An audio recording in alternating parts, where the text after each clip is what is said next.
Terima kasih sahabat keluarga muslim dan sahabat Arisalah yang masih setia bersama kami dalam program Bincang dengan tema kita kali ini yaitu mengenal penyakit thalassemia. Ya, sebelum kita lanjutkan lagi ini ada pertanyaan yang masuk, Dok, dari sahabat Arisalah ya. Dokter, saya terkadang mengalami pusing yang disertai gatal di langit-langit mulut. Kemudian bila saya garuk dengan lidah, maka terus keluar darah dari sela-sela gigi. Nah, ini sakit apa, Dok ya? Silakan, Dok. Ya, terima kasih pertanyaannya. Sebelumnya tadi yang bertanya Iya, jenis ini kelaminnya laki-laki perempuan? tanpa menyebutkan nama dan jenis kelamin ini, Dok. Ya, Mhm, kalau pusing itu memang sering terkait dengan kadar HB yang rendah, walaupun bukan mhm. hanya itu. Iya, iya. Jadi memang sangat luas Mhm, penyebab dari pusing ini. Perlu kita lakukan pemeriksaan, baik pemeriksaan fisik maupun pemeriksaan laboratorium, untuk menentukan apa mhm. penyebab dari pusing ini sebenarnya. Iya, iya. Kemudian untuk langit-langit tadi, Mhm, itu juga perlu ditelaah lebih lanjut. Langit-langit ini berdarah sudah sejak kapan, mhm. dan apakah ada masalah di rongga mulutnya sendiri, Iya, iya. ya. Jadi kalau memang ada masalah di situ, Mhm, mungkin nanti pengobatannya bisa lebih pas seperti mhm. apa. Oke. Karena beda penyebabnya, tentu Mhm. beda Iya. pengobatannya. Ini Karena mhm. penyebabnya tidak hanya satu. Iya. Kalau kita salah menentukan penyebabnya, tentu Mhm. akan salah memberikan pengobatannya. Betul. Kalau dokter rekomendasikan ini, ke spesialis bagian apa nih, Dok?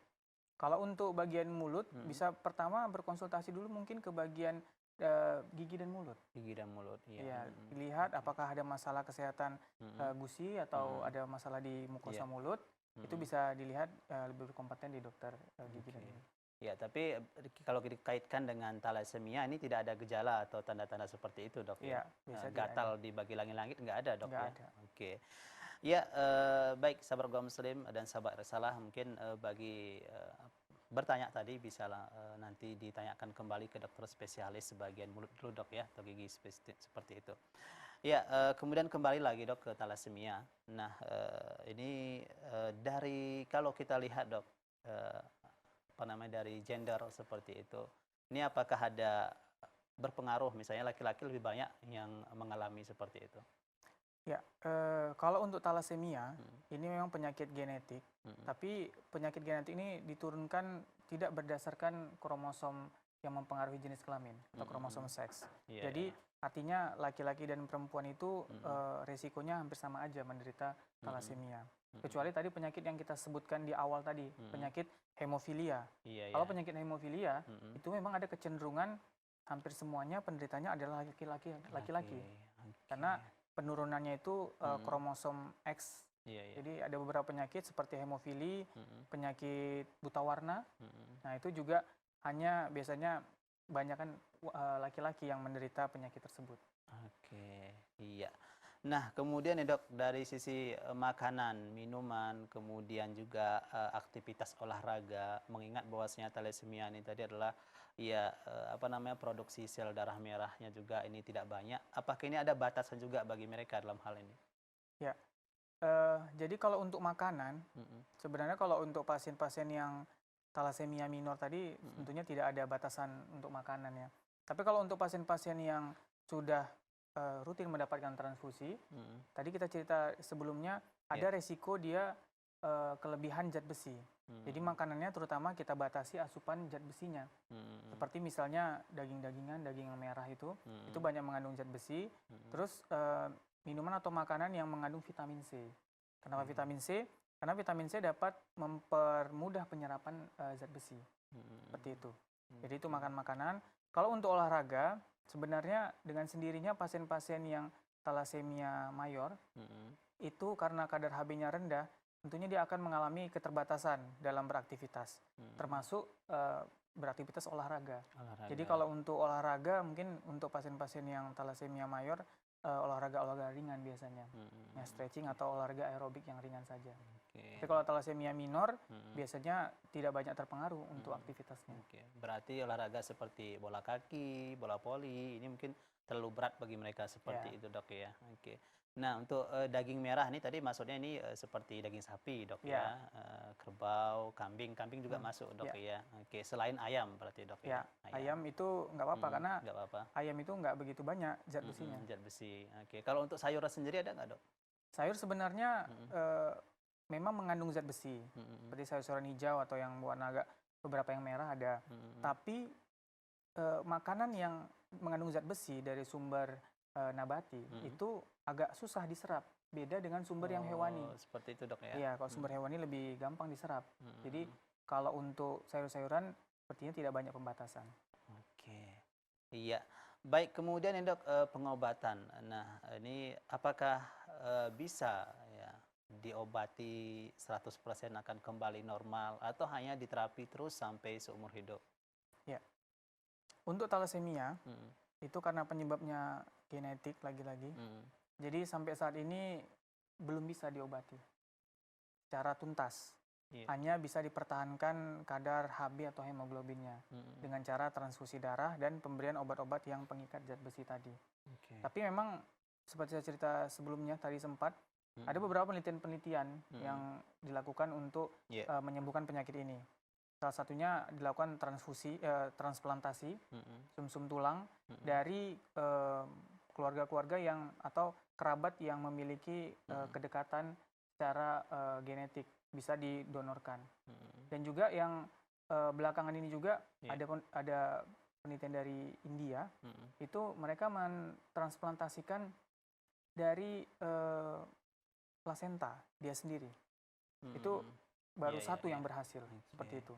Jadi Mhm, untuk pengobatan secara tuntasnya sampai sembuh itu masih mhm. beberapa dalam tahap yang penelitian. Iya, sel panca, apa nama istilahnya, Dok? Iya, Sel punca, stem cell. iya stem cell. Iya, Iya, ini baru-baru juga iya, ditemukan, Dok ya. Oke. Iya. Nah, kemudian, Dok, kedengarannya ya usia mereka juga tidak panjang seperti orang normal biasanya. Ini benar atau gimana, Dok? iya.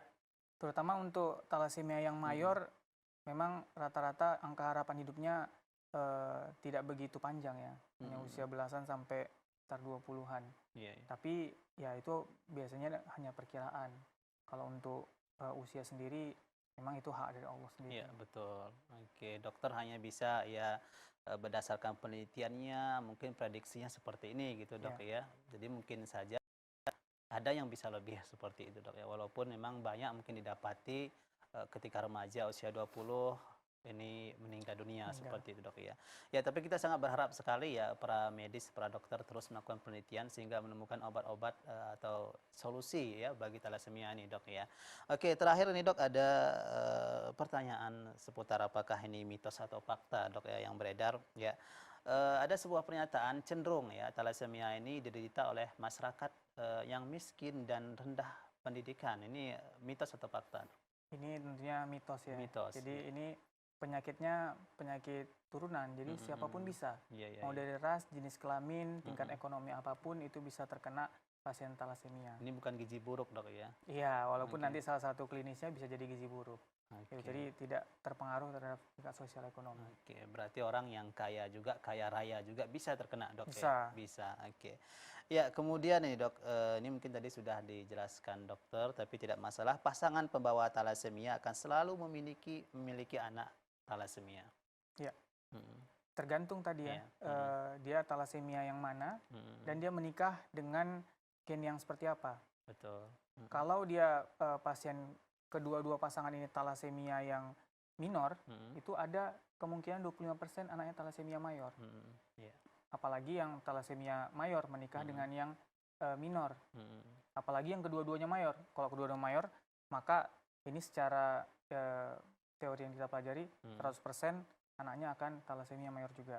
Jadi amannya untuk pasien-pasien yang talasemia, mhm. maka dia menikah dengan orang yang tidak mempunyai gen pembawa apapun, Oke, yang normal, Dok yang ya? normal. Maka Betul, anaknya minimal hanya carrier saja. carrier, Jadi tidak ada yang mhm. penderita talasemia mayor. Oke, dan anaknya ini nanti diharapkan menikah dengan yang normal juga, Dok Ya, ya, sehingga hilang seperti ya, itu, Dok ya. ya, Oke, jadi bisa dikatakan ini fakta, Dok ya, ya, fakta. Oke, terakhir nih, Dok, tidak ada pengobatan untuk talasemia. Sudah terjawab juga ya tadi, sudah Dok ya. terjawab. Sampai Oke. saat ini memang Mhm, belum ada pengobatan yang mhm, bisa mengobati secara tuntas untuk kasus talasemia ini. Hanya mhm. bisa pengobatan selama ini mengontrol kadar hemoglobinnya aja.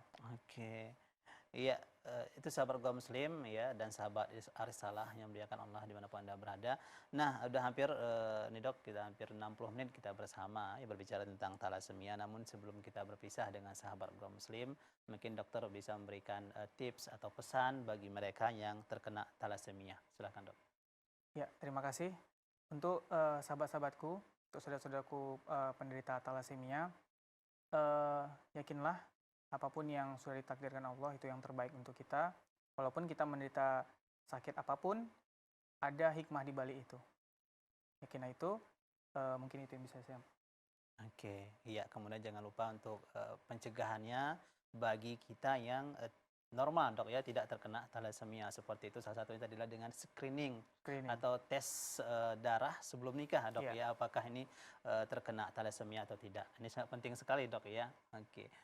Ya, sahabat kaum muslim, tidak terasa kita sudah 1 jam bersama dan mudah-mudahan apa yang disampaikan dokter tadi mengenai thalassemia ini sangat bermanfaat untuk kita dan bagi penderita thalassemia sendiri ya kiranya untuk bersabar. Ya, adapun penyakit yang diberikan oleh Allah Subhanahu wa taala kalau kita bersabar itu akan menjadi pengampun segala dosa-dosa kita. Dan bagi kita yang sehat tentunya kita harus bersyukur terus kemudian menjaga kesehatan kita agar beribadah aktivitas kita tentunya dalam keadaan sehat ini tentunya lebih nyaman dan lebih khusyuk. Ya, baik sahabat kaum muslim, akhir kata saya Daruslian pamit undur diri. Assalamualaikum warahmatullahi wabarakatuh. Waalaikumsalam.